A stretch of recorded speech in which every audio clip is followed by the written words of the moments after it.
Welcome student. তো আশা করি তোমরা সবাই ভালোই আছো এবং also welcome in my class আর জার্নি উইথ ফিজিক্স। সো আশা করি সবাই তোমরা খুব ভালোই আছো। তো আজকের আমরা একটা যে নতুন সেশন শুরু করতে চলেছি সেটা হচ্ছে ফিজিক্স বাবু।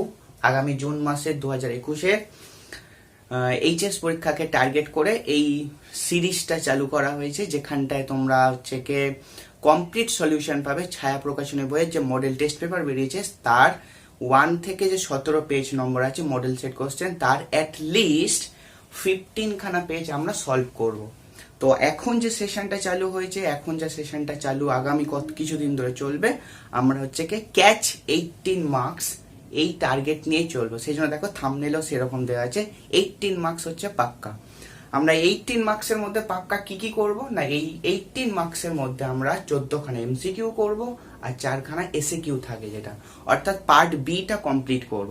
তোমাদের 70 marks theory out of 70, 18 marks will be covered in this, মানে আগামী কয়েকটা সেশন ধরে। ঠিক আছে, তো আশা করি হচ্ছে তোমরা খুব এক্সাইটেড হবে এবং তোমরা অবশ্যই চ্যানেলটাকে সাবস্ক্রাইব করে দিও। যারা নতুন দেখছো, পাশে থাকা বেল আইকনকে টুক করে প্রেস করে দিও, যাতে কালো করে দিও।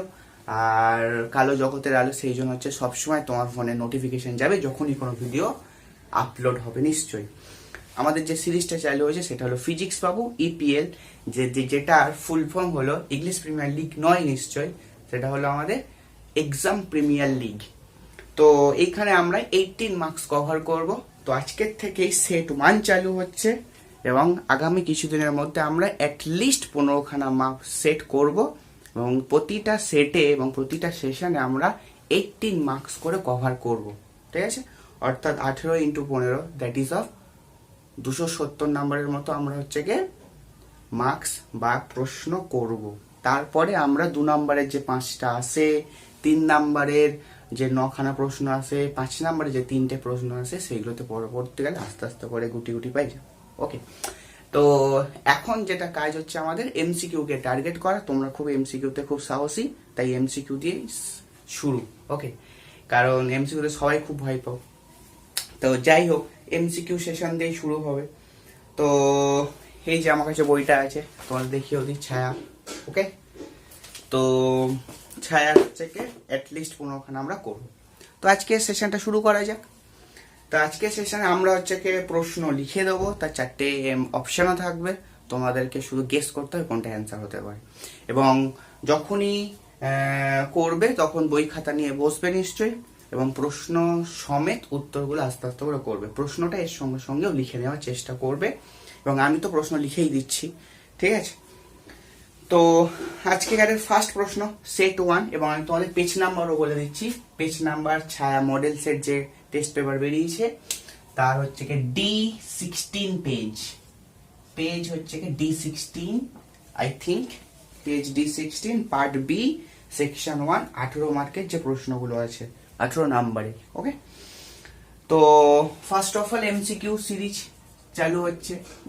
তাহলে একেরটা দেখো কি প্রশ্ন আছে। প্রশ্ন হচ্ছে কি 1 ভোল্টের সমতুল্য স্ট্যাট ভোল্ট, 1 ভোল্টের সমতুল্য স্ট্যাট ভোল্ট কত? তাহলে অপশন এ 4টে অপশন আছে, এটা ছোট প্রশ্ন বলে আমি আর লিখলাম না। 4টে অপশন, 1 ভোল্টের সমতুল্য স্ট্যাট ভোল্ট। ওকে, তাহলে 1 এর 100 আছে, অপশন 1 এর 100, বি তে 10 টু দি পাওয়ার 9 আছে, সি তে 1 এর 300 আছে, 1 এর 300, এবং ডি তে 300। ঠিক আছে, এই 4টে অপশন, ঠিক 1 ভোল্টের সমতুল্য স্ট্যাট ভোল্ট। তাহলে তোমরা তো জানোই, কারণ 10 টু দি পাওয়ার 9 কখনো পসিবল নয়, 10 টু দি 1/100 এটাও কখনো পসিবল নয়। তাহলে আমরা জানি ভোল্ট আর স্ট্যাট ভোল্টের মধ্যে কিছু একটা 300 সম্পর্ক থাকে। এবার কোনটা 1 এর 300 না 300, এটাতে যদি পরীক্ষার সময় কনফিউজড হয়ে যাও, তাহলে আমরা সাজেস্ট করব এটাই বলতে যে ভোল্ট সবসময় কিন্তু বড় হয়, তাই না? ভোল্ট একক, যেমন মিটার, সিজিএস মানে এসআই একক আর সিজিএস একক সেন্টিমিটার, এটার মধ্যে কিন্তু মিটার এককগুলো বড়, অর্থাৎ 100 খানা সেন্টিমিটার দিলে তবে একটা হচ্ছে কি মিটার হয়, তাই না? তাহলে আমাদের হচ্ছে কি সেরকম ভোল্টও কিন্তু একক সিস্টেমটা বড়। ঠিক, তাহলে 1 ভোল্ট সমান যেটা হবে সেটা হলো 1 এর 300 হবে। ঠিক, 1 ভোল্ট সমান তাহলে 1/300 ইএসইউ বিভব হবে।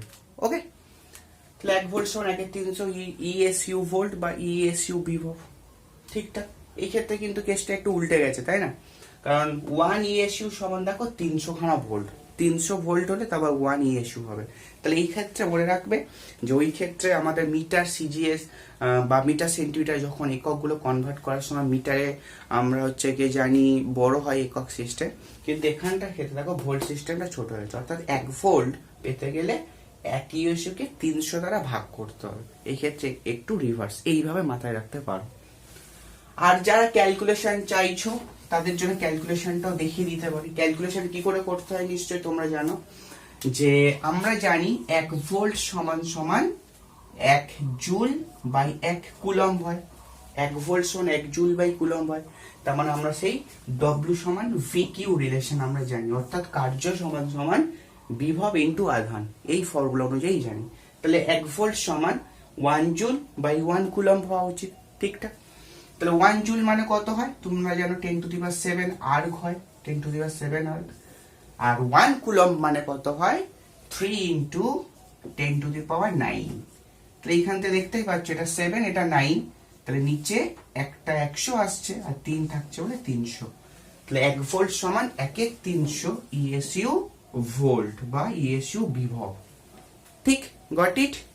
তাহলে একটা এমসিকিউ আপাতত কমপ্লিট হয়েছে, আমাদের টার্গেটের একটা কথা ফুলফিল 1%। সো নেক্সট প্রশ্ন। ঠিকঠাক। তাহলে দেখো নেক্সট প্রশ্ন কি আছে না, নেক্সট প্রশ্ন এটাই বলেছে, এরকম হাজারো প্রশ্ন তোমরা কিন্তু আগে শিখে এসছো, সেটা হচ্ছে কি যে কিউ আধান বিশিষ্ট এবং সি ধারকত্ব বিশিষ্ট এরকম 64 খানা জলবিন্দু একসাথে মিশে একটা বড় জলবিন্দু তৈরি করলো। সেই বড় জলবিন্দুটির আধান কত হবে এবং ধারকত্ব কত হবে, সেটাই হচ্ছে প্রশ্ন আমার। তাহলে এখানে 1 সেকেন্ড রিপিট করে দিই। কিউ আধান বিশিষ্ট এবং সি ধারকত্ব বিশিষ্ট একটি জলবিন্দু এরকম 64 খানা জলবিন্দু মিলিত হয়ে এবং একটি বড় বিন্দু গঠন করেছে, যার আধান এবং ধারকত্ব জানতে চেয়েছে। ঠিক আছে, তাহলে 4টে অপশন আছে, এইগুলো নিশ্চয়ই আধান আর এইগুলো হচ্ছে ধারকত্ব কি হবে সেটা। তো ফার্স্ট অফ অল সবসময় না, তো এরকম হলো প্রশ্নগুলো করার সময় যেটা তোমাকে না জানো, তো যে টেকনিকটা আমাদের জানতে হবে, টেকনিকের দ্বারা কিন্তু আমরা অ্যান্সারটা করে ফেলতে পারবো। Without any solve, without any pen আমরা কিন্তু এটাকে সলভ করে ফেলতে পারবো।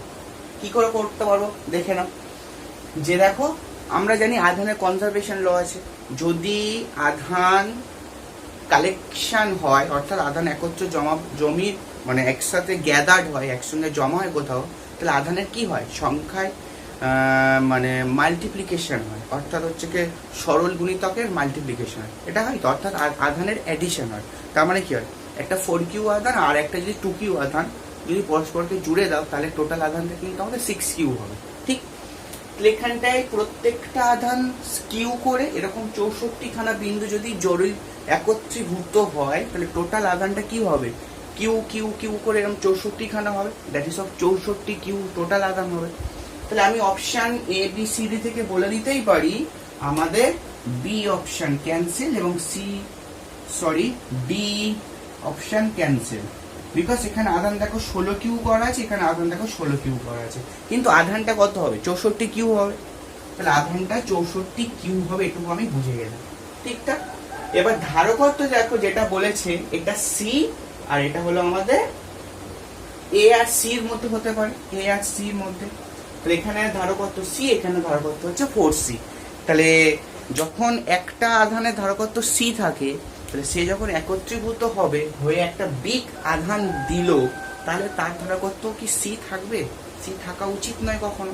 তাহলে সি থেকে চেঞ্জ হয়ে কিছু একটা হবে, তো সেই কিছু একটা হওয়া মানে অপশন সি এর সঙ্গে যাচ্ছে, অর্থাৎ আধানটা সি থেকে 4C মানে ধারকত্ব সি থেকে 4C হয়ে যাবে। ঠিক, তাহলে without pen and paper just use your so-called technique, then you can get the right answer. Okay, তো পেন আর পেপার ছাড়া আমরা কিন্তু করে ফেলেছি অঙ্কটাকে, যেহেতু আধানটা হবে 64 কিউ, এটার উপর ফোকাস করে ফেলেছি।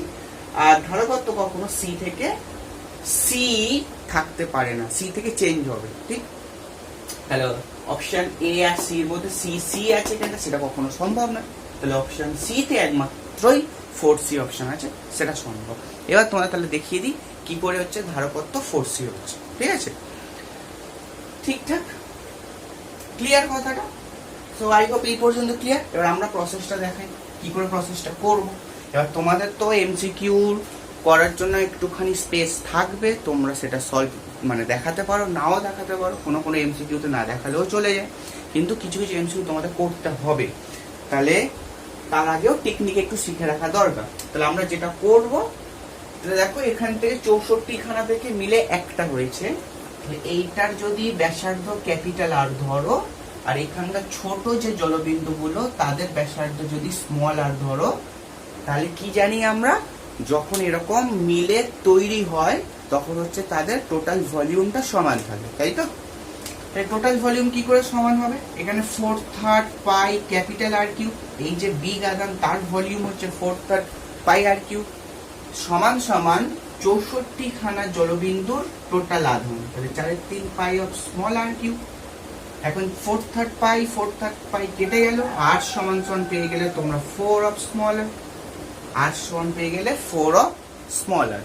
ওকে, এবার আমরা কি জানি, ধারকত্বই হচ্ছে কি ব্যাসার্ধের পরিমাপ, অর্থাৎ এইটা যদি বড় বিন্দুর বা বড় আধানটার ব্যাসার্ধ হয় তাহলে তার ধারকত্বকে তুমি যদি সি প্রাইম বলো, তাহলে এইটা আমাদের 4C বলা উচিত, কারণ এইটার ব্যাসার্ধটা আমরা স্মল আর ধরে নিয়েছি, আর ব্যাসার্ধ মানেই হলো ধারকত্ব, অর্থাৎ সেই ধারকত্বটা এখানে বলা আছে।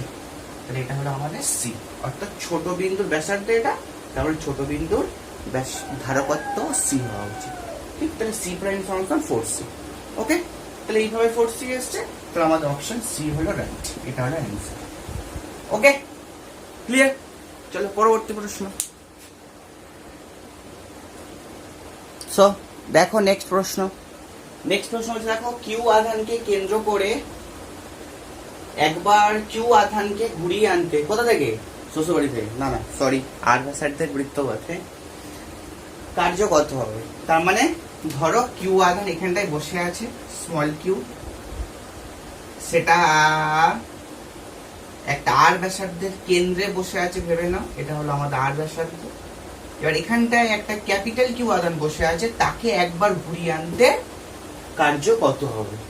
ঠিক আছে, তো ছোটবেলা থেকে শিখে এসেছি বৃত্তপথে ঘোরালে কার্য কত হয়, সরণ শূন্য, কার্য শূন্য। না, এটা এইভাবে নয় প্রসেস কিন্তু, ঠিক আছে? হ্যাঁ, কার্য শূন্য এখানে answer, but not think in this logic বা ইন দিস ওয়ে, যে একবার ঘুরিয়ে এনেছি মানে কার্য শূন্য, যেহেতু সরণ শূন্য না, সেইভাবে ভাবাটা উচিত নয় এখানটায়। এখানে যেভাবে ভাবাটা উচিত সেটা হচ্ছে, দেখো এটা হচ্ছে কি স্মল কিউ ব্যাসার্ধের স্মল কিউ আধান, এবং তার ব্যাসার্ধ হচ্ছে কি আর, তাহলে এই বৃত্তটা একটা হলো সমবিভব তল, ঠিক? সমবিভব তলের ওপর প্রত্যেকটা বিন্দুতে বিভব হচ্ছে কি সমান হয়, এবং আমরা জানি কোথাও কোনো এক জায়গা থেকে আধানকে অন্য এক জায়গায় আধানকে মুভ করতে গেলে যেটা করতে হয়, কার্য হচ্ছে কি দুটো বিন্দুর বিভব পার্থক্যের সাথে সমানুপাতিক হয়। মনে পড়ছে তোমাদের? কার্য এইভাবেই লিখতাম, কার্য ডাব্লিউ সমান Q into v1 minus of v2, এরকম ভাবে লিখতাম, বা v2 minus of v1।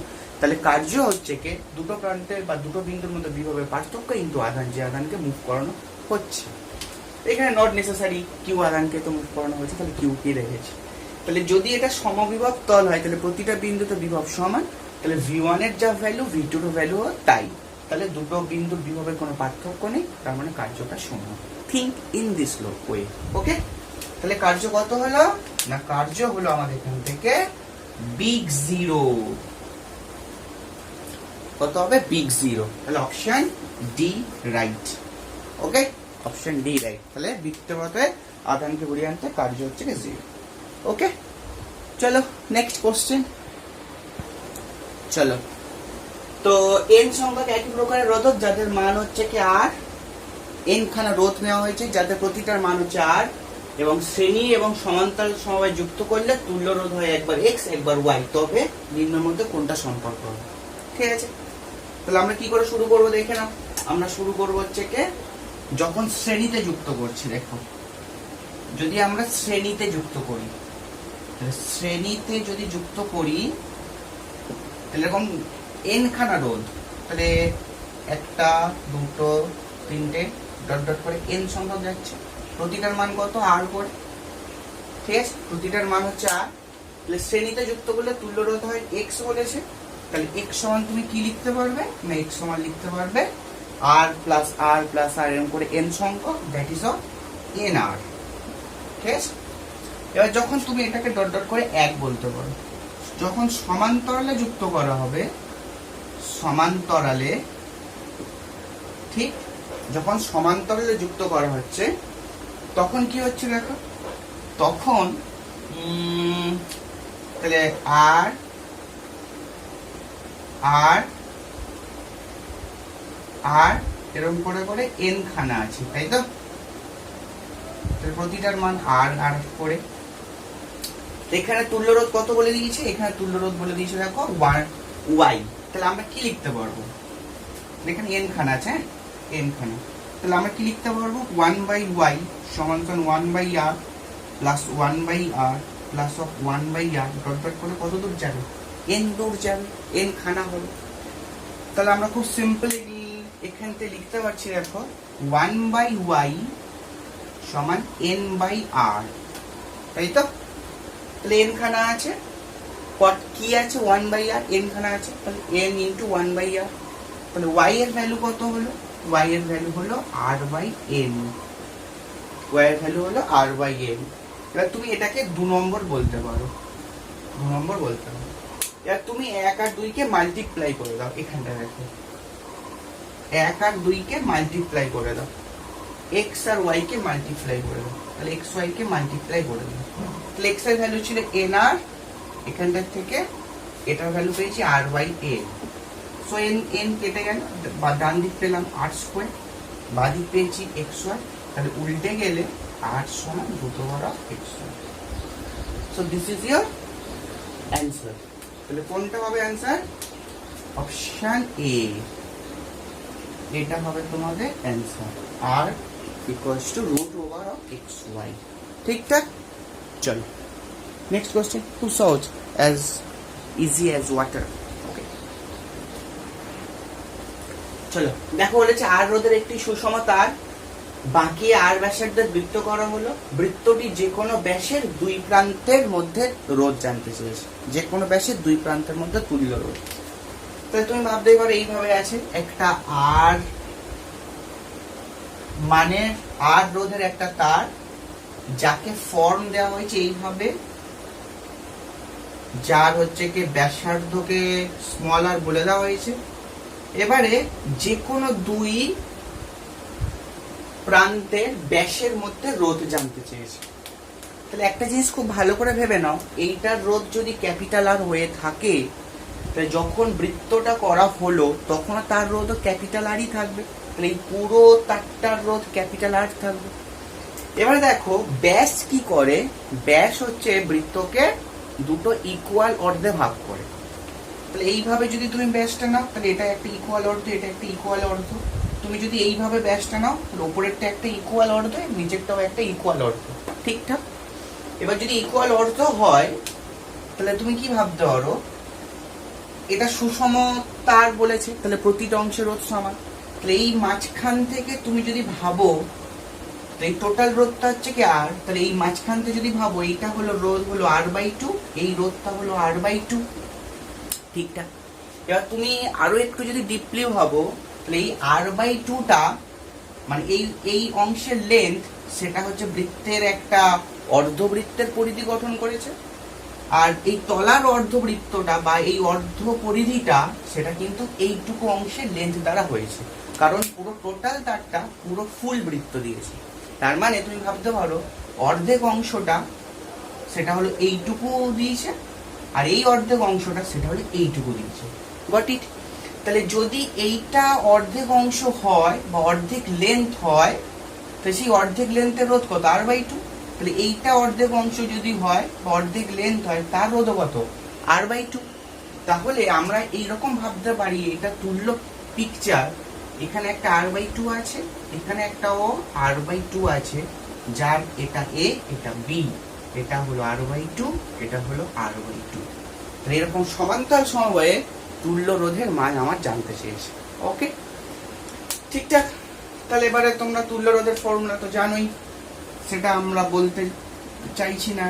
R prime সমান জানি R1 R2 by R1 plus of R2, এটা ফর্মুলা হয়। আর অত সবাই সোকল্ড ওইভাবে ভেঙে করতে পারো, 1/R প্লাস 1/R এইভাবেও ভেঙে করতে পারো। তাহলে R1 এর ভ্যালু কত? R/2, এটার ভ্যালু কত? R/2, এটা গুণ চিহ্ন থাকবে, যোগ হবে R/2 প্লাস অফ R/2। তাহলে ওপরে হয়ে গেল দেখো R²/4, আর তলায় থাকলো R। R/2 R/2 যোগ করলে R হলো, এই R আর এই R একটা কাটলো, তাহলে অ্যান্সার হয়ে গেল আমাদের R/4। তাহলে অ্যান্সার হলো আমাদের R/4। তাহলে আমাদের এখান থেকে রাইট অ্যান্সার আসলো অপশন সি, যেটা হলো R/4। ঠিকঠাক, ভীষণ ভীষণ ইম্পর্টেন্ট প্রশ্ন। ঠিক আছে, চলো এরপরে নেক্সট প্রশ্নে যাওয়া যাক। সো আই হোপ এই অঙ্কটাতে ক্লিয়ার হয়েছে। যদি না বুঝতে পারো আবার একবার রিক্যাপ করে দেখে নাও। খুব ভালো কনসেপ্টের অঙ্ক এটা, যেটা এখানে বোঝানো হয়েছে। এবার এইটা মানে এটাই জানি, তখন তো R/4 চলে আসে। ঠিক আছে, আই হোপ ক্লিয়ার। সো এখন নেক্সট প্রশ্ন কি বলেছে, যে একটা বৃত্তাকার পরিবাহী আছে যার ভেতর দিয়ে প্রবাহ মাত্রা I যাচ্ছে, যার পাক সংখ্যা হলো n এবং যার ক্ষেত্রফল হচ্ছে কি a বলে দিয়েছে, এবং তার চৌম্বক ভ্রামক কত জানতে চেয়েছে।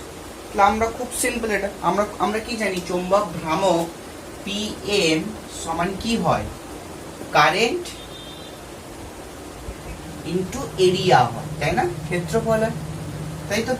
এরিয়া হয়, এরিয়া নয়, এরিয়া। ঠিক আছে, এরিয়া নয়। সো কারেন্ট ইনটু এরিয়া, কারেন্টটাকে I বলতে পারি, এরিয়াটাকে A বলতেই পারি, যেহেতু বলে দিয়েছে। বা পাক সংখ্যা n আছে, তাহলে এর সঙ্গে আরেকটা n মাল্টিপ্লাই হয়ে যাবে, তো NIA। ঠিক, দ্যাট ইজ অপশন A, @ নয়, তাহলে অপশন A। ঠিক আছে, option A, that is NIA। এটাই হলো আমাদের চুম্বক যেটা চেয়েছে। চলো নেক্সট প্রশ্ন 7, চৌম্বক ক্ষেত্রের মাত্রীয় সংকেত। সো প্রশ্ন কোথায়? 4টে অপশনে তো চলে এসেছে আগে, আগে দিয়ে বলে গেছি। খতরনাক প্রশ্ন, অপশন আছে, কোনো প্রশ্ন নেই। তো যাই হোক, তো চৌম্বক ক্ষেত্রের মাত্রীয় সংকেত কত? ঠিক আছে, এটাই হচ্ছে আমাদের প্রশ্ন। চৌম্বক ক্ষেত্রের মাত্রা কত জানতে চাইছি। তাহলে দুটো টেকনিক আছে, আমরা দুটো ভাবে করতে পারি। দেখো, তো ফার্স্ট ওয়েতে আমরা যেভাবে করব সেটা দেখো, F সমান QVB এইখান থেকে করতে পারি। আর সেকেন্ড ওয়ে যেটা, F সমান, আমরা একটা ফর্মুলা জানি না, BIL, দ্যাট ইজ F সমান বিল। আমরা হচ্ছে চৌম্বক ক্ষেত্রের মধ্যে যদি কোনো একটা তারকে রাখা হয় এর লেন্থে, তাহলে তার উপরে যে ফোর্স ক্রিয়া করে সেটা হলো F সমান বিল হয়। ঠিক আছে, তো F সমান বিল আর F সমান QVB, এই দুটো থেকে আমরা করতে পারবো চৌম্বক ক্ষেত্রের মাত্রা। ওকে, তো B সমান কি লিখতে পারি? দেখো, B সমান কি লিখতে পারি, আই থিঙ্ক এটা দেখা যাচ্ছে না, তবুও লিখছি জোর করে, শেষ করতে তো হবে, কিনেছি, তাই না? তো B সমান F/IL, B সমান F/IL, বাদ দাও। তাহলে F এর মাত্রা কি জানো? F এর মাত্রা তোমরা সবাই জানো, আমি জানি না, mlt-2, দ্যাট ইজ ফোর্সের মাত্রা হলো mlt-2। I এর মাত্রা কি হয়? IE হয়।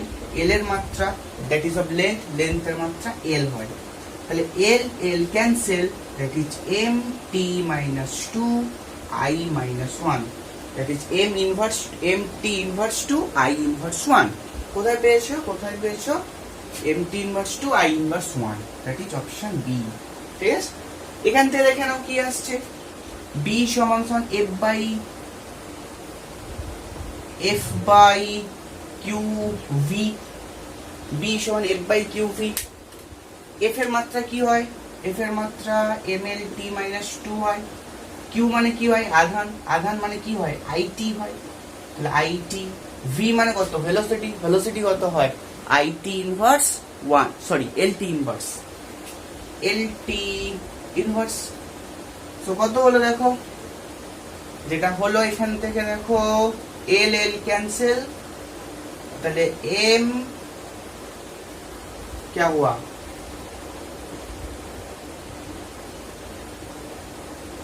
গন্ডগোল লাগ রही है, ঠিক আছে। f সমান সমান কিউ ভি বি হয়, তাহলে b সমান f by Q V, m l t minus two, Q মানে it হয় আধান, আর v মানে lt মাইনাস ওয়ান হয়। ও এইটি আর এইটি ক্যান্সেল হয়ে যাবে, তাই না? আমি এইটিটা দেখতে পাই, তাহলে m t inverse to i inverse one. Okay, তাহলে বোথ কেসে সেম অ্যান্সার এসছে, ঠিকঠাক। চলো এরপর নেক্সট প্রশ্ন 8 দাগে। তা দেখো, ভূপৃষ্ঠের যে স্থানে অনুভূমিক ও উল্লম্ব উপাংশের মান সমান সেখানে বিনতি কোণ কত? ঠিক আছে, বিনতি করে বলছি, বিনতি কোণ কত, ঠিক আছে, সেটাই জানতে চাইছি। তাহলে দেখো, ভূপৃষ্ঠের যে স্থানে অনুভূমিক আর উল্লম্ব উপাংশের মান, তাহলে অনুভূমিক উপাংশকে কি বলা হয়? এইচ বলা হয়। অনুভূমিক উপাংশকে এইচ বলা হয়, আর উল্লম্ব উপাংশ ভি বলা হয়। এবার তোমরা মনে রাখবে কি করে? দেখো, উল্লম্ব মানে কি? ভার্টিক্যাল, তাই না, যেটা সোজাসুজি দাঁড়িয়ে আছে, আর সেই জন্য ভি বলা হয় ভার্টিক্যাল, ভার্টিক্যালের ফার্স্ট লেটার। আর অনুভূমিক দ্যাট ইজ অফ হরাইজন্টাল, সেটাকে ওই জন্য এইচ বলা হয়, ঠিক আছে। তাহলে উল্লম্ব উপাংশ হলো ভি আর অনুভূমিক উপাংশ হলো এইচ। এই দুটোর মধ্যে রিলেশন একটা আমরা জানি, উই নো দিয়ে আমরা একটা জানি, সেটা হলো ভি সমান এইচ অফ ট্যান থিটা হয়, ঠিক, ভি সমান এইচ ট্যান থিটা। এবার দেখো, ভূপৃষ্ঠের যে স্থানে অনুভূমিক আর উল্লম্ব উপাংশ মান সমান, তাহলে কি বলে দিয়েছে? এইচ আর ভি হলো পরস্পরের সমান। তাহলে তুমি এখানে যদি এইচ বসিয়ে দাও, এইচ বসিয়ে দাও, তাহলে ট্যান থিটা, অতএব tan theta equals to 45, theta sorry theta equals to 1, এটার উত্তর লিখে দিয়েছি, থিটা সমান 45, ট্যান থিটা সমান 1, থিটা সমান 45, that is option of B, ঠিকঠাক, অপশন বি। চলো নেক্সট দেখো, তাহলে আর বক্রদর্শকদের উত্তল দর্পণের বিবর্ধন 1/n, তাহলে বস্তু দূরত্ব কত জানতে হবে? তাহলে বস্তু দূরত্ব কত হলে কোনো উত্তল দর্পণে যার বক্রদর্শক r বাই r, তাহলে তার বিবর্ধন 1/n হবে, ঠিকঠাক। এইটাতে দেখো, এখানেও অপশন এলিমিনেশন প্রসেস আছে, তোমরা যদি একটু ভালো হও without pen and paper solve করা যাবে। ওকে, কি করে দেখে না, আমাদের কি জানতে চাইছে? বস্তু দূরত্ব, তাই তো। তাহলে বস্তু দূরত্ব মানে কি জানি আমরা? ইউ জানি। তাহলে ইউ এর কোনো একটা ভ্যালু এই অপশনের চারটের মধ্যে একটা সমান হবে। তাহলে তুমি এটাকে ইউর সাথে সমান করে দেখো, বাদিকে ডাইমেনশনটা কি? U, that is of L, length L, তাই না? কিন্তু এখানে ডাইমেনশন দেখো আর স্কোয়ার, ঠিক, এটা তো বক্রব্যাসার্ধ, সেটা তো একটা দূরত্ব, তাহলে দূরত্বের স্কোয়ার। তাহলে বাম দিকে দূরত্ব, ডান দিকে দূরত্বের স্কোয়ার বসে আছে ডান দিকে আর স্কোয়ারের জন্য। এটাও ইউ, তুমি যদি আর স্কোয়ার বাই 2 সাথে এর ভ্যালুটা যদি সমান করে দাও, ভাবো এইটা উত্তর হতে পারে, এখানে দূরত্বের স্কোয়ার আছে, তাহলে বাম দিকে দূরত্ব, ডান দিকে দূরত্বের স্কোয়ার। ফার্স্ট অফ অল 11-এ আমরা শিখেছিলাম ডাইমেনশন ম্যাচিং এর সমীকরণে নির্ভুলতা যাচ্ছে, তাই না? বোথ সাইডে ডাইমেনশন কিন্তু সেম হয় কোনো সমীকরণে। তাহলে option C, option D automatically বাদ, বিকজ অফ ডাইমেনশন ম্যাচিং দিয়ে বাদ দিয়ে দিয়েছি। এবার পড়ে আছে অপশন এ আর বি, এই দুটোর মধ্যে কোনটা হবে? তো এই দুটোর মধ্যে যদি না গেস করতে পারো, তাহলে আমাদের করতে হবে। ওকে, চলো করা যাক, দেখে নাও। আচ্ছা, উত্তল দর্পণ সবসময় কি দেয়? উত্তল দর্পণ সবসময় আমাদের অসৎ বিম্ব। অসৎ বিম্ব যদি দেয়, তাহলে উত্তল দর্পণের রাফ স্কেচ, ছবি আঁকতে হবে না, তুমি রাফ ওয়াইজ মানে মাথায় দিমাগ মে ওই ছবিটা যেন ভেসে ওঠে, সেরকম একটা ব্যাপার থাকে। তাহলে এটা হলো উত্তল দর্পণ, যার সামনে তুমি এখানে বস্তু রেখেছো, ফোকাস দূরত্ব এই দিকে থাকে, ঠিক, আর সব দূরত্ব দর্পণের মেরু থেকে মাপা হয়, আর আলোর গতিপথের অভিমুখে সমস্ত দূরত্বকে পজিটিভ ধরে নেওয়া হয়। তাহলে ফোকাস দূরত্ব কোথায় থাকে, বা ফোকাস বিন্দু এখানে থাকে, যেটা হলো আমাদের পজিটিভ, আর প্রতিবিম্ব কোথায় হয়? এইখানটাই হয়। তাহলে উত্তল দর্পণে প্রতিবিম্ব সবসময় অসৎ হয় এবং বস্তুর থেকে ছোট হয়, এটাই আমাদের বৈশিষ্ট্য। এই বস্তুর থেকে ছোট কথাটার মধ্যে উত্তর লুকিয়ে আছে, মনে কোনটা হবে, ঠিক আছে? তাহলে আমরা করি, তাহলে দর্পণের সাধারণ সমীকরণ কি জানি? আর যেখানে বিবর্ধন সমান কত বলে দিয়েছে দেখো, 1/n, তাহলে m সমান 1/n আমরা বলে দিতে পারি, কারণ বিবর্ধনকে m দ্বারা ডিনোট করি, আর সেই বিবর্ধনটা 1/n বলে দিয়েছি, সেটা আমরা লিখতে পারি। আচ্ছা, আর যদি বক্রব্যাসার্ধ হয়, তাহলে ফোকাস দূরত্ব f সমান হবে r/2, এটা আমরা জানি নিশ্চয়ই, তাই তো?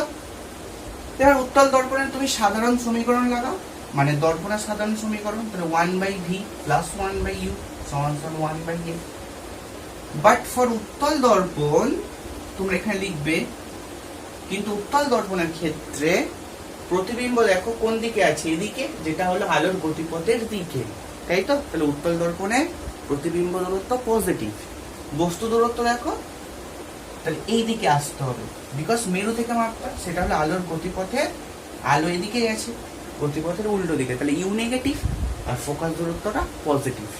তাহলে 1/v মাইনাস 1/u সমান 1/f। তোমরা এইভাবে দর্পণের সমীকরণকে সাজিয়ে নিবে। ওকে, এরপরে দেখো কি হতে পারে।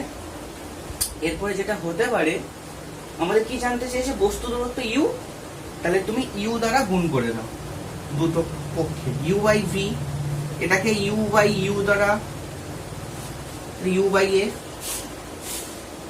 আচ্ছা, u/v মানে কত, 1/m বিবর্ধন, কারণ বিবর্ধন v সমান m সমান v/u, এটা হলো আমাদের বিবর্ধন 1/m।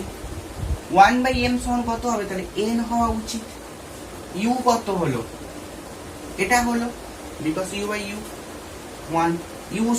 এবার f এর জায়গায় তুমি f ই লিখে দাও, ঠিক আছে? এবার এখানটা একটু ছোট করে করছি দেখো, তাহলে উত্তরটা বোঝাই গেছে কোনটা হচ্ছে নিশ্চয়ই। তাহলে u সমান হচ্ছে কে n-1 ইন্টু f, ফটা মাল্টিপ্লাই হলো। এবার f এর জায়গায় তুমি কত বসাতে পারো, r/2, that is of option B. এটা হলো তোমাদের অ্যান্সার। ওকে, এই যেহেতু আমরা বলেছি না যে উত্তল দর্পণের বিবর্ধন হচ্ছে কি সবসময় বস্তু থেকে প্রতিবিম্ব ছোট হয়, ওই ছোটটার মধ্যে অ্যান্সার লুকিয়েছিলাম বলছিলাম একটু আগে। তাহলে সেই জন্য অ্যান্সার হবে বস্তু দূরত্ব তত কাছে হবে, অর্থাৎ নেগেটিভ ভ্যালুটা অ্যাকসেপ্ট করবে। ওকে, পজিটিভ ভ্যালুটা অ্যাকসেপ্ট করবে না। এটা হলো গেস করে অ্যান্সার দিতে পারি, এবং সবসময় গেস রাইট হয়। ওকে, চলো নেক্সট। সো নেক্সট প্রশ্ন দেখো, লেন্সের সরণ পদ্ধতিতে বিবর্ধিত ও হ্রাসপ্রাপ্ত প্রতিবিম্বের আকার যথাক্রমে x1 ও x2 হলে বস্তুর আকার কত হবে? ঠিক আছে, এটা সেই লেন্সের সরণ পদ্ধতি। তোমরা জানো যে বস্তু আর পর্দা এখানে ফিক্স থাকে, মাঝখানে লেন্সের দুটো পজিশন থাকে, তাই না? লেন্সের দুটো পজিশন থাকে। তাহলে সেখানে একটা ফর্মুলা আমরা শিখেছিলাম, ওখানে 4টে না 5টা কেস ছিল। সেই 4টে বা 5টা কেসের মধ্যে আমরা একটা ফর্মুলা শিখেছিলাম, d সমান √(d1 d2), যেখানে d হলো আমাদের বস্তুর প্রকৃত আকার, প্রতিবিম্বের আকার d1 সেটা বিবর্ধিত বা হ্রাসপ্রাপ্ত ধরতে পারো, d2টা হলো তাহলে তার উল্টোটা, অর্থাৎ এই d1 d2 হলো দুটো প্রতিবিম্বের আকার, আর d হলো বস্তুর আকার। তাহলে এখানটা কি হওয়া উচিত, প্রতিবিম্বের আকার x1 x2 বলে দিয়েছে, তাহলে x1 x2 এটার রুট, সেটাই হওয়া উচিত আমাদের বস্তুর আকার x। তাহলে বস্তুর আকার x সমান √(x1 x2), এটা হলো আমাদের অ্যান্সার। ঠিকঠাক, চলো নেক্সট প্রশ্ন। আচ্ছা দেখো, এখানটা আমি প্রশ্নটা পুরোটা লিখিনি, তবু আমি বলে দিচ্ছি। দেখো প্রশ্নটা কি, সেটা হচ্ছে কি, একটি বিন্দু আলোক উৎস যেটা হলো 4/3 প্রতিসরাঙ্কের কোন একটা মাধ্যমে, অর্থাৎ জলের মধ্যে আছে, এবং সেটা হলো h গভীরতায়। তাহলে জলের উপরে তলে যে বৃত্তের ভিতর থেকে আলো নির্গত হবে, জলের মধ্য থেকে বৃত্ত থেকে, মানে জলের তলের উপরে, জলের ওপর তলের যে বৃত্তের ভিতর থেকে আলো নির্গত হবে তার ব্যাসার্ধ জানতে চেয়েছে। ঠিক আছে, তো এইটা থিওরি আমরা জানি তো, তাই না? এরকম ভাবে একটা জলতল থাকতো, এখানে আমাদের বিন্দু বস্তু থাকতো, আর এখানটা আমাদের একটা শঙ্কু আকৃতির দৃষ্টি হতো, তাই না? আমাদের এই বৃত্ত যেটা হয়েছে, বৃত্ত যেটা হয়, সেই বৃত্তের ব্যাসার্ধ জানতে চেয়েছে আর। ঠিক আছে, তা আমরা তো জানি, তাহলে কি হবে? আচ্ছা, অপশনগুলো দেওয়া হয়নি, ঠিক আছে, অপশনটা দিচ্ছি না, আমি অপশনটা দিতে ভুলে গেছি। অপশনগুলো আমি একবারে করে দিচ্ছি। এখানে কি জানি আমরা, দেখো r সমান h/√μ²-1, এটা আমরা থিওরি থেকে জানি, তাই না? জলের ভিতরে দর্শকের কোনো দৃষ্টি, তাহলে আর এতটা ব্যাসার্ধের মধ্যে থাকতাম, ঠিক, h/√μ²-1। তাহলে h এর জায়গায় h বসিয়ে দাও, মিউর জায়গায় তুমি 4/3 বসিয়ে দাও। আচ্ছা, মিউ স্কোয়ার 4/3 স্কোয়ার বসালে কি হবে, 16/9 -1 হলো। তাহলে h√16/9 দ্যাট ইজ হবে 9 এর সাথে 16, তাই না? তাহলে 7/9। তাহলে এবার এটা কি হবে, দেখো 7/9, 9টা উপরে উঠে গেলে 3 আসবে, 3h/√7, এটা তোমার অ্যান্সার। 3h/√7, 3h/√7, তাহলে অপশন এ, অপশন এ তে এটা ছিল 3/√7h, এটা আমাদের অপশন ছিল। ঠিক আছে, তো এটা হলো আমাদের অ্যান্সার। ঠিক আছে, এরপরে চলো 12 দাগের প্রশ্ন। চলো, কোন প্রশ্ন হচ্ছে কোন অবিশুদ্ধ অর্ধপরিবাহীতে ইলেকট্রন ও হোলের সংখ্যা ঘনত্ব Ni ও Np। ঠিক আছে, আশা করি তোমাদের সবার সিলেবাস শেষ হয়ে গেছে। ইলেকট্রনিক্সের এটা একটা প্রশ্ন এবং আই হোপ তোমরা সবাই জানো, ঠিক আছে, বা টুকটাক পড়ে রেখেছো। তো ইলেকট্রন আর হোলের সংখ্যা ঘনত্ব Ni এবং Np বলে দিয়েছে এবং বিশুদ্ধ অর্ধপরিবাহীর সংখ্যা ঘনত্ব Ni বলেছে। বিশুদ্ধ অর্ধপরিবাহীতে সংখ্যা ঘনত্ব সমান হয়, ইলেকট্রনের যা হোলেরও তাই হয়। তাহলে বিশুদ্ধ অর্ধপরিবাহীতে, তাহলে নিম্নের মধ্যে কোনটা হবে আমাদের অপশন। ঠিক আছে, তো উই নো, কি জানি, কিছুই জানি না। আমরা জানি যেটা, সেটা হলো মাস অ্যাকশন ল, ভরক্রিয়া সূত্র, তাই না? ভরক্রিয়া সূত্র বলে Np সমান Ni², যেখানে N আর P হলো ইলেকট্রন সংখ্যা ঘনত্ব, P হলো হোল সংখ্যা ঘনত্ব এবং Ni-টা হলো আমাদের বিশুদ্ধ অর্ধপরিবাহীর ইলেকট্রন বা হোল সংখ্যা ঘনত্ব। তাহলে Np সমান Ni², তাহলে এখানটায় হোল সংখ্যা ঘনত্ব কত বলে দিয়েছে দেখো, P Np বলেছে, Np। ইলেকট্রন সংখ্যা ঘনত্ব কত বলে দিয়েছে, Ni বলে দিয়েছে। আর বিশুদ্ধ অর্ধপরিবাহী সংখ্যা ঘনত্ব Ni বলেছে, তাহলে Ni²। তাহলে option C your answer. Okay, option C your answer. চলো নেক্সট প্রশ্ন, আমাদের 13। ঠিক আছে, দেখো যেটা 0.99, হ্যাঁ 0.99। কোন ট্রানজিস্টরের বিটা 100 হলে আলফা কত? ঠিক আছে, কোন ট্রানজিস্টরের বিটা কত, বিটা 100 হলে আলফা কত? আচ্ছা, যারা একটুখানি থিওরি পড়ে রেখেছো তারা দেখলেই অ্যান্সারটা বলতে পারবে। আলফা সবসময় অলওয়েজ লেস দেন 1 হয় আর বিটা অলওয়েজ গ্রেটার দেন 1 হয়। আলফা অলওয়েজ লেস দেন 1 হয়, বিটা অলওয়েজ গ্রেটার দেন 1 হয়। এটা আমাদের থিওরি, তাই তো? তো আমার এই কথা এতগুলো বলার একটা কথা, কারণ আমি সলভ করে দিতে পারি এক্ষুনি, কিন্তু দেখেই অ্যান্সার বলে দেওয়া। সেটা হলো দেখো, এটা 1.1 এর মানে 1-এর থেকে বেশি। আলফা যেহেতু জানতে চেয়েছে, আলফা অলওয়েজ লেস দেন 1 হয়, এটা হলো 1-এর থেকে বেশি, এটা বাদ, সো ক্যান্সেল। এটা দেখো 100 বলে দিয়েছে, 1-এর থেকে বেশি হয় 100, 1-এর কম হয়। তাহলে 1-এর কম কোনটা ভ্যালু আছে, এটা আর এটা। এটা দেখো 1-এর অনেক কম, এটা কোনোদিনই হতে পারে না answer. Answer will be this. ঠিক আছে, অ্যান্সার উইল বি দিস। এবার কি করে হবে দেখো, বিটা 100 হলে আমাদের আলফা সমান কত জানতে চেয়েছে। তাহলে আমরা একটা ফর্মুলা জানি, আলফা সমান বিটা বাই 1 প্লাস বিটা। এটা হয় একটা সূত্র। ঠিক আছে, আলফা সমান beta by beta plus of 1, এটা হয় সূত্র। তাহলে আলফা জানতে চেয়েছে, বিটা কত 100, আর নিচে নিশ্চয়ই 101। এটা সলিউশন করে যেটা আসবে 0.99ই আসবে। এটা অপশন এ অ্যান্সার। তাহলে আমার একটাই কারণ, একটু চোখ কান খোলা রেখে অঙ্কগুলো করবে, যাতে তোমার ট্রিকগুলো জানা থাকে, যে না করেও কি করে অ্যান্সার বলা যায় বা বলতে পারবো, চেষ্টা করতে পারবো। সেটাই হলো আমাদের ট্রিক বা সেটাই আমাদের টার্গেট। ঠিক আছে, তো এটা হলো আমাদের 13 নম্বর প্রশ্ন। 14 নম্বরের প্রশ্ন দেখো, কোনো এটা লেখার প্রশ্ন নয়, এটা একটা কোনো অঙ্ক না, এটা জাস্ট একটা ফরওয়ার্ড প্রশ্ন। ঠিক আছে, স্ট্রেট ফরওয়ার্ড। ট্রানজিস্টর ব্যবহার করে তৈরি করা হয়, প্রশ্নটা হলো ট্রানজিস্টর ব্যবহার করে তৈরি করা হয়। 4টে অপশন, আমি 4টে অপশন বলছি। অপশন এ অর্ধ তরঙ্গ একমুখীকরণ, অপশন বি পূর্ণ তরঙ্গ একমুখীকরণ, অপশন সি ফিল্টার, আর অপশন ডি হলো বিবর্ধক। দুটো একসাথে উঠে গেছে, যাই হোক এটা আমার প্র্যাকটিস টাইম। তাহলে অপশন এ হলো অর্ধ তরঙ্গ একমুখীকরণ, অপশন বি হলো পূর্ণ তরঙ্গ একমুখীকরণ, সি হলো ফিল্টার, ডি হলো বিবর্ধক। তাই যখন এরকম প্রশ্ন থাকবে, বিবর্ধক দেখবে, ট্রানজিস্টর দেখবে, ওই দুটো পেয়ার করে দেবে, অর্থাৎ ওটাই তোমার অ্যান্সার। ঠিক আছে, তাহলে ট্রানজিস্টর ব্যবহার করে তৈরি করা হয় বিবর্ধক। ওকে, ঠিকঠাক। চলো, তাহলে আই থিঙ্ক 14খানা এমসিকিউ কিন্তু কমপ্লিট।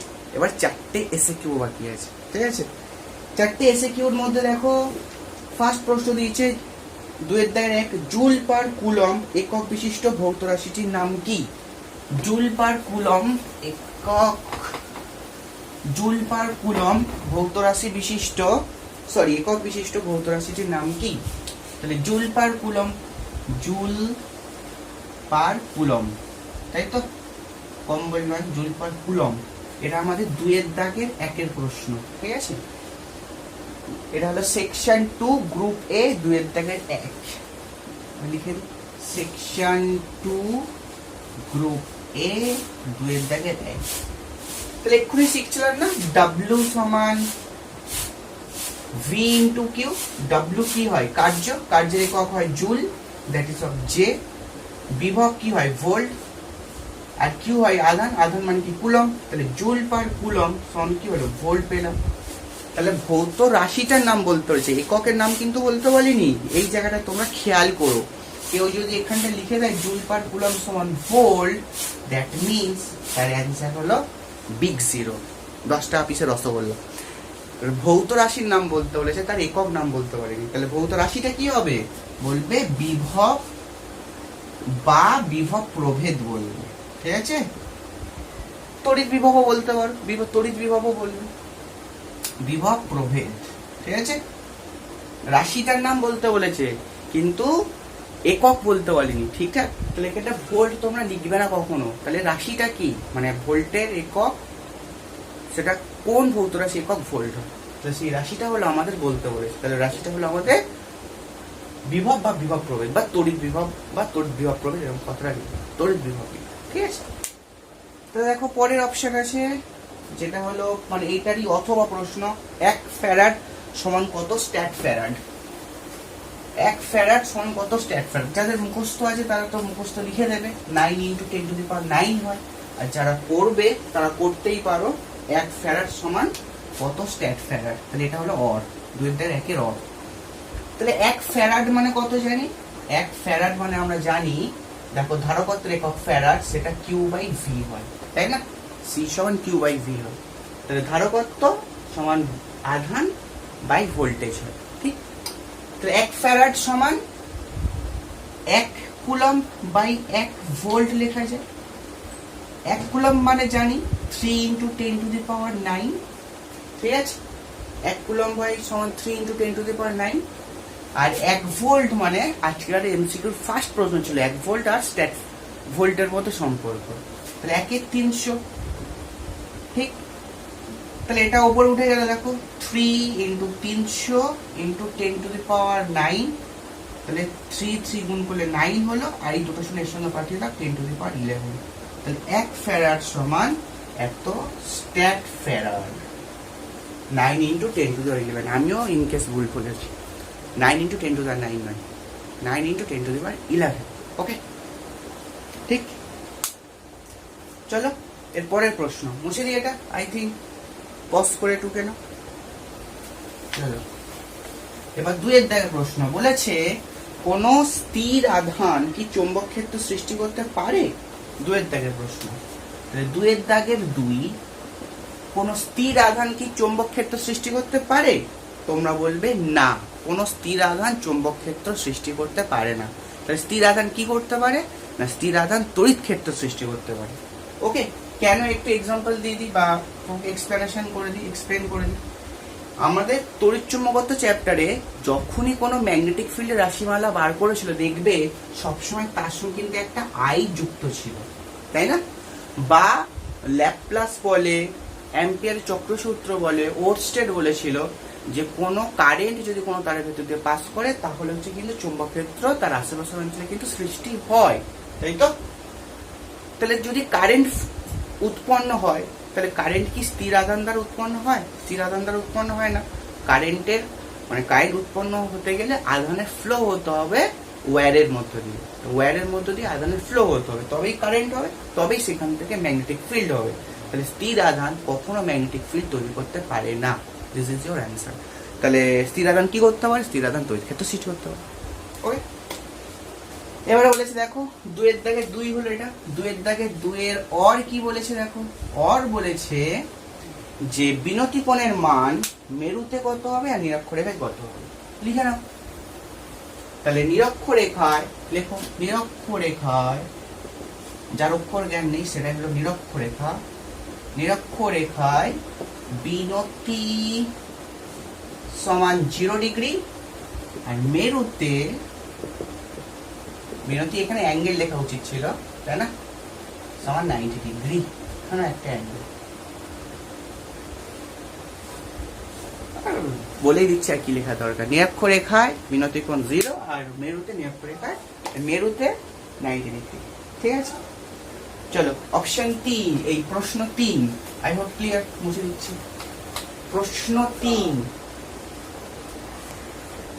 তাহলে দেখো 3, সূর্য থেকে আগত আলোক তরঙ্গের তরঙ্গ মুখের প্রকৃতি কেমন? তাহলে সূর্য বহু দূরে আছে, তাহলে বহু দূর থেকে আগত সূর্যরশ্মির তরঙ্গমুখ সমতল প্রকৃতির হয়। ওকে, তাহলে যে সমস্ত বস্তু উৎস বা আলোক উৎস অনেক দূরে আছে তার থেকে আগত রশ্মি হচ্ছে সবসময় সমতল তরঙ্গমুখে হয়। এটা হলো আমাদের 3 নম্বর প্রশ্ন। তার অ্যান্সার, প্রশ্নটা ছিল সূর্য থেকে আগত আলোক তরঙ্গের তরঙ্গমুখের প্রকৃতি কেমন। ঠিক, এবার 3-এর অর দেখো। 3-এর অর কি বলেছে? আমি প্রশ্নগুলো লিখছি না, জাস্ট অ্যান্সার বলছি, তোমরা প্রশ্নগুলো আমার মুখের সঙ্গে সঙ্গে লিখে নিও। প্রশ্নটা হচ্ছে এটা, কোন শর্তে একটি অবতল লেন্স উত্তল লেন্সের মতো আচরণ করবে? কোন শর্তে একটি অবতল লেন্স উত্তল লেন্সের মতো আচরণ করবে? পজ করে প্রশ্নটা টুকে নিয়েছো নিশ্চয়। অ্যান্সারটা হলো এটা, যখন কোনো লেন্স তার উল্টো লেন্সের মতো আচরণ করবে তখন লেন্সের যে প্রতিসরাঙ্ক থাকবে সেই প্রতিসরাঙ্কের থেকে বেশি প্রতিসরাঙ্কের মাধ্যম তার চারপাশে থাকতে হবে। তাহলে কি হবে অ্যান্সারটা? অবতল লেন্স উত্তল লেন্সের মতো আচরণ করবে তখনই যদি অবতল লেন্সের চারপাশের মাধ্যম লেন্স অপেক্ষা ঘন হয়। ঠিক আছে, লেন্স অপেক্ষা ঘন হয়। ঠিক আছে, তাহলে কি বললাম, এগেন রিপিট করে দিচ্ছি। কোনো অবতল লেন্স উত্তল লেন্সের মতো আচরণ করবে তখনই যদি অবতল লেন্সের প্রতিসরাঙ্ক তার আশেপাশের পরিপার্শ্বের মাধ্যম অপেক্ষা লঘু হয়, অর্থাৎ তার চারপাশের মাধ্যমটা ঘন হয়। ঠিক আছে, এবারে 4-এর দাগের প্রশ্ন দেখো। 4-এর দাগের প্রশ্নে বলেছে যে ট্রানজিস্টরের কোন অংশটিতে ডোপিং এর মাত্রা বেশি করা থাকে? তাহলে ট্রানজিস্টরের কোন অংশটিতে ডোপিং এর মাত্রা সবচেয়ে বেশি করা থাকে? কোথায় করা থাকে? এমিটারে করা থাকে। এমিটার, দ্যাট ইজ, তোমরা জানো এটাকে নিঃসারক বলা হয়। ঠিক, তাহলে ট্রানজিস্টরে 3টে অংশ, এমিটার, বেস, কালেক্টর। নিঃসারক অঞ্চলে তার ডোপিং এর মাত্রা সব থেকে বেশি করা হয়। এবারে 4-এর অরের প্রশ্নটা। অরের প্রশ্ন কি বলেছে দেখো 4-এ, কোন অবস্থায় একটি পিএন সংযোগ ডায়োড খোলা সুইচের মতো কাজ করে? কোন অবস্থায় একটি পিএন সংযোগ ডায়োড খোলা সুইচের ন্যায় কাজ করে? তাহলে কোন অবস্থায়? তাহলে পিএন সংযোগ ডায়োড খোলা সুইচের ন্যায় মতো কাজ করে, সেটা হলো খোলা সুইচ মানে কি? যার ভেতর দিয়ে কোনো কারেন্ট পাস করছে না। খোলা সুইচ, তুমি যদি বাড়িতে সুইচ না অন করো তাহলে কোনো কিছুই লাইট জ্বলবে না বা পাখা চলে না, তাই তো? তাহলে হচ্ছে কি খোলা সুইচ মানে হচ্ছে যার ভেতর দিয়ে কোনো কারেন্ট পাস করে না। তাহলে মানে ডায়োডের কোন অবস্থায় তার ভেতর দিয়ে কোনো কারেন্ট পাস করে না? ডায়োডের কোন অবস্থায় তার ভেতর দিয়ে কোনো কারেন্ট পাস করে না? সেটাকে যখন আমরা রিভার্স বায়াসে ব্যবহার করব, রিভার্স বায়াসে ব্যবহার করব, অর্থাৎ ব্যাটারির নেগেটিভ প্রান্ত পির সঙ্গে যুক্ত থাকবে, পজিটিভটা এনের সঙ্গে। তাহলে অ্যান্সার কি হবে? তাহলে একটি পিএন সংযোগ ডায়োড খোলা সুইচের মতো কাজ করে রিভার্স বায়াস অবস্থায় বা বিপরীত বায়াস অবস্থায়। রিভার্স বায়াস, আরবি বা বিপরীত বায়াসে। ঠিক আছে, রিভার্স বায়াস বা বিপরীত বায়াস। ঠিক, তাহলে আমাদের 18 মার্কস কমপ্লিট। 14খানা এমসিকিউ আর 4খানা SAQ. So 14 + 4 that is of 18 marks of ছাড় প্রকাশনী মডেল টেস্ট পেপারের সেট 1 কিন্তু কমপ্লিট করে দিয়েছি। ঠিকঠাক। সো আজকের ক্লাস এই পর্যন্ত খতম। তো খতম করার আগে একটা কথা, তোমরা বলবে ক্লাসটা তোমাদের উপযোগী হচ্ছে কিনা, আরো এরকম ক্লাস অনেক চাও কিনা সেটা তোমরা বলবে। আর ভালো তো লাগছে জানি কিনা আমি জানি না, আই থিঙ্ক তোমাদের ভালো লাগছে, কারণ প্রচেষ্টা সেইটা হলো তোমরা শেয়ার করো, লাইক করে দিও আর তোমাদের বন্ধুকেও ইনফর্ম করে দিও। আর পরের দিন আবার দেখা হবে মডেল সেট 2 নিয়ে। তো তব তক কে লিয়ে বাই।